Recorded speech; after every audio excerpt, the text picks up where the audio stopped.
মন সবসময় খারাপ থাকা সত্যি খুব ক্লান্তিকর এবং কষ্টের। আর এই অনুভূতিটা সম্পূর্ণ স্বাভাবিক এবং এর জন্য নিজেকে একদম দোষ দিবেন না। মন খারাপের পিছনে নানা কারণ থাকতে পারে। কখনো কাজের চাপ, কখনো শারীরিক ক্লান্তি, আবার কখনো অবচেতন মনের কোনো দুশ্চিন্তা। মন ভালো করার জন্য ছোট ছোট কিছু পদক্ষেপ নেওয়া যেতে পারে। নিজের প্রতি যত্ন নিন।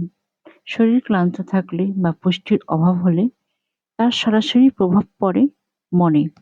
তাই সময় মতো খাওয়া দাওয়া এবং ৭-৮ ঘন্টা ঘুমানোর চেষ্টা করুন। প্রতিদিন অন্তত ১৫ থেকে ২০ মিনিট একটু হাঁটাহাঁটি করা উচিত। এতে শরীরের প্রাকৃতিকভাবে মন ভালো থাকতে সাহায্য করে। প্রতিদিনের রুটিনে ছোট বদল, যেমন ঘরের জানালা খুলে দিন, আলো বাতাস আসতে দিন। বিকেলে কিছুক্ষণের জন্য বাইরে বা ছাদে গিয়ে মুক্ত বাতাস নিতে পারেন। পছন্দের কাজ, যেটা আপনার ভালো লাগে এমন কোনো কাজ করুন। তা হতে পারে পছন্দের গান শোনা, ডায়েরি লেখা কিংবা গাছপালার যত্ন নেওয়া। মন খুলে কথা বলুন। নিজের অনুভূতিগুলো চেপে রাখবেন না। আপনার বিশ্বস্ত কোনো বন্ধু বা পরিবারের মানুষের সাথে কথা বলুন। অনেক সময় শুধু মনের কথা শেয়ার করলেই মন অনেকটা হালকা হয়ে যায়। ছোট ছোট লক্ষ্য ঠিক করুন।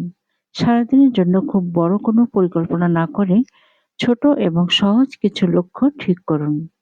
সেগুলো পূরণ হলে নিজের মধ্যে একটা ইতিবাচক অনুভূতি আসবে।